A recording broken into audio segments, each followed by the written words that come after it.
రైట్కి వెళ్దాం. లెఫ్ట్కి వెళ్ళాలి కదా. ఆహా, ఇటు ట్రాఫిక్ ఎక్కువ ఉంది. ఓకే, రైట్కి వెళ్దాం.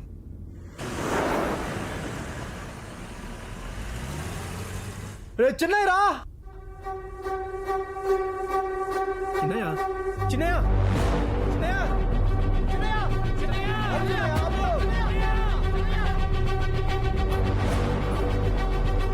అవి నాకు చిన్న పనుంది, నువ్వు డ్రైవ్ చేసుకుని వెళ్ళిపోతావా? చూసుకుని వచ్చేస్తాను. ఇలా సడన్ ప్రోగ్రామ్స్ పెట్టకు Raghava. I don't like all this. ఈ ఒక్కసారి కవి ప్లీజ్. సరే వెళ్ళు. ఒక్క నిమిషం.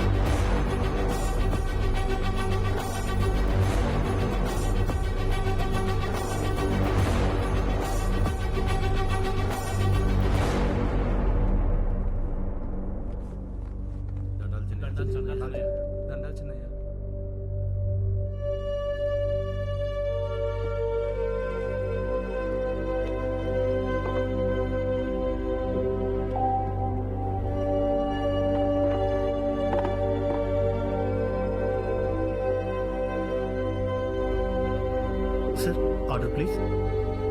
వాళ్ళకి అర్థం కాదు, నాకు ఓపిక లేదు. నువ్వేదో ఒకటి తీసుకురా బ్రదర్. Okay sir. నువ్వు భయపడి ఆడుకో ఉరికినావని ఊర్లో అనుకుంటాడారాపా. అట్నే అనుకోని కొండను చూసి కుక్క మురిగితే కొండకు సేట తగ్గితే తప్పేమిరా? బసిరెడ్డి కొడుకు బాలిరెడ్డి, నువ్వు గాన కనపడితే సంపుతాను ఎచ్చులు పోతాడు సినయ్య. రెడ్డి, పైకి మనం ఏం చెప్తాము అది మనం కాదు. Sorry sir.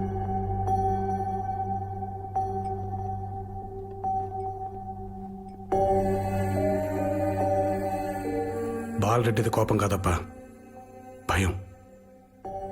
అది కాదని వాళ్ళ ఊళ్ళో వాళ్ళకి చెప్పుకోవడానికి నన్ను నరుకుతానంటాడు.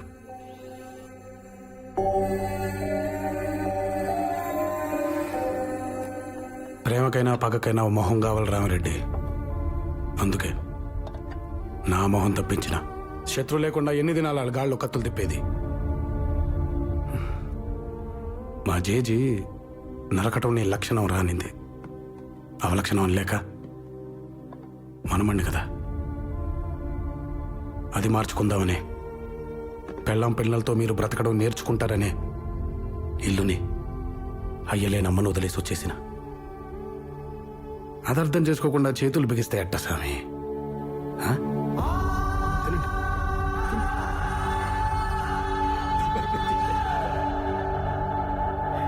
నోరు జారినం చిన్నయ్య, మన్నించు.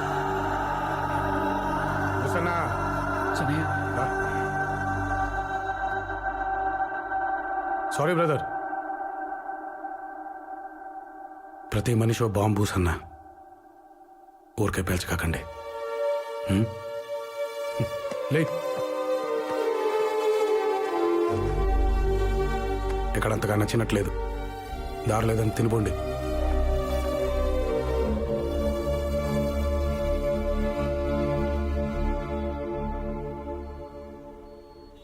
అమ్మెట్ట ఉంది, ముసలిది బాగానే ఉంటుందిలే, మొండి పేణం. ఓ సనా అయ్యా, రోడ్డు జాగిలంగా ఉందని 100-200 కొట్టకాకు. 50-60 బో. అట్నా చిన్నయ్య.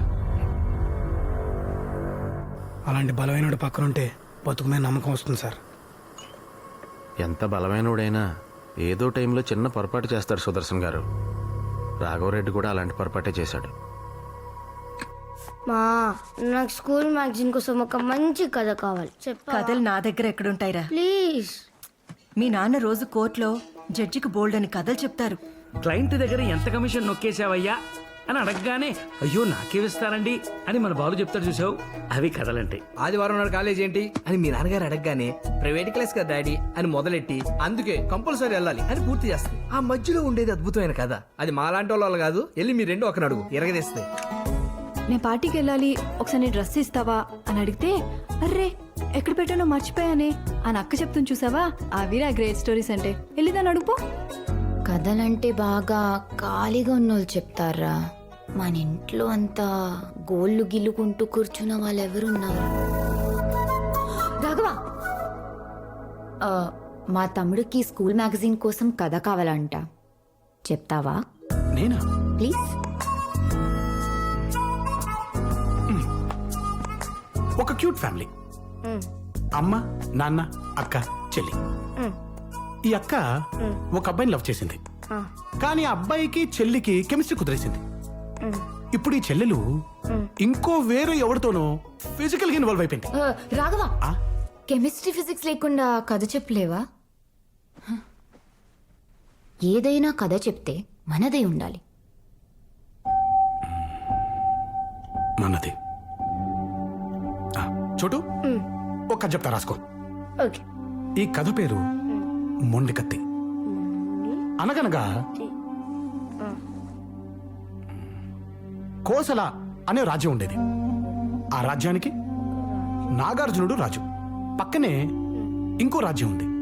ఆ రాజ్యం పేరు పాంచాల దేశం. ఆ రాజ్యానికి బసిరెడ్డి, బసవేశ్వరుడు అనేవాడు రాజుగా ఉండేవాడు. ఈ రెండు రాజ్యాలకి గత 30 సంవత్సరాలుగా ఒక సుదీర్ఘమైన యుద్ధం జరుగుతోంది. నాగార్జునుడు గురుకులం పూర్తి చేసుకుని తిరిగి వస్తున్న అతని కొడుకు రాఘవుడిపై రెండు రాజ్యాలకి మధ్యలో ఉన్న తపతీ నది వంతెన దగ్గర పాంచాల దేశపు సైనికులు దాడి చేశారు. ఆ దాడిలో రాఘవుడి తండ్రి నాగార్జునుడు మరణించాడు. కానీ రాఘవుడు తన ఒంటిపై పడాల్సిన కత్తిని సగానికి విరిచి మొండి కత్తితో తపతీ నదిని దాటి అక్కడే దగ్గరలో గట్టి పొదల్లో ఉన్న బసవేశ్వరుడి కంఠంలో ఈ మొండి కత్తిని దించాడు. రక్తం, శవాలు, ఏడుపులు, యుద్ధం తర్వాత కనిపించే దృశ్యాలివే. తన తర్వాత తరాలకి దుస్థితి పట్టకూడదని రాఘవుడు పార్టీ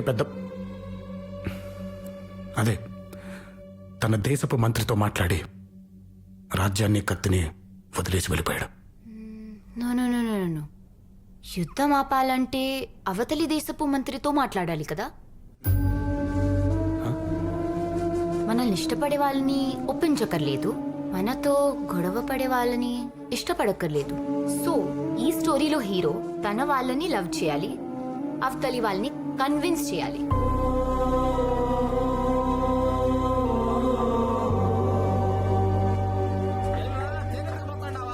చెక్ పోస్ట్ కాడ కాపెట్టుకుని ఉన్నారు పోలీసు వాళ్ళు. నేనేమన్నా అంత లేసుగా సిక్తానా? అక్కడ కండుగా పెట్టబాలో నాకు మంచిగా తెలిసిలే అప్ప.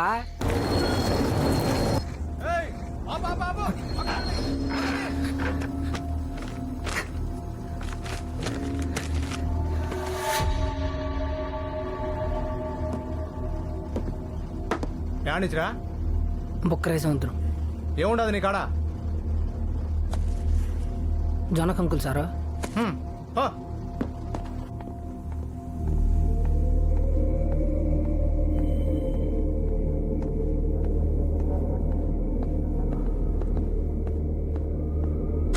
గురుగారు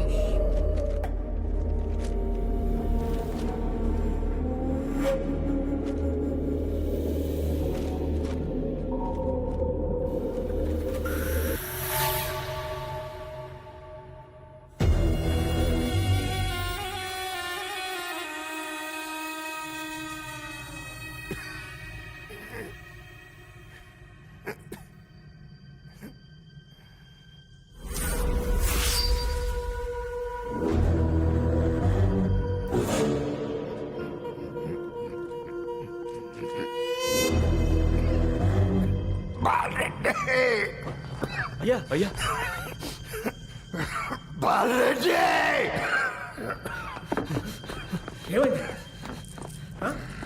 ఏమైంది ఆయన? పసివాముల నుంచి యంగముని సిద్ధప్ప, గోవల్చెరు నుంచి సోబు లాలప్ప, పూర్మాల నుంచి సీనయ్య జక్కయ్య,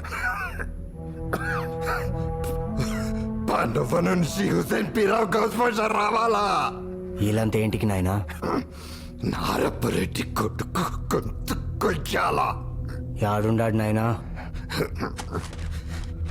ఈడు కావాలా?